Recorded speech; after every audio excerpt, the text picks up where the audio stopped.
靚裝修、高實用度，廳房同向270度嘅吐露港八仙嶺海景。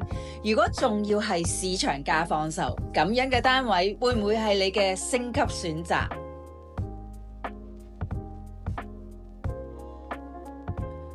冇玄關嘅設計，左手邊係廚房連同保姆間。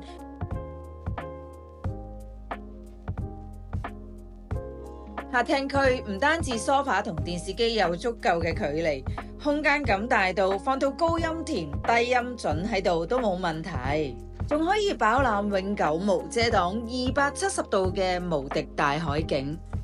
由大埔80個一路望到烏溪沙，正對住慈山寺觀音像同埋八仙嶺山峰，咁嘅海景夠唔夠吸引？單位原則係3房1套嘅設計，我哋先睇客飯廳旁邊嘅細房。業主將地台升高，用盡窗台嘅尺寸同飯廳一樣，成個八仙嶺海景一覽無遺。而原則嘅主人套房，業主將房嘅尺寸微微改細，透過走廊兩邊放置到頂嘅衣櫃，變成一個衣帽間。盡頭嘅洗手間仍然連接住走廊，但唔好以為改細咗間房就會變得好唔實用。主人房可以睇到放咗1.8米嘅 king size， 3邊落床都仲係游刃有餘。唔少得當然係呢一個無敵嘅270度海景。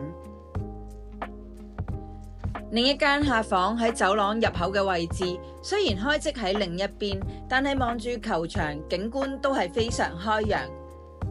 屯馬綫馬鞍山站交通方便之餘，亦都係擁有完善嘅商場同社區設備，飽覽無敵大海景，高實用度，89校網以上全部都係呢一個海盜居一次過俾到你嘅優勢。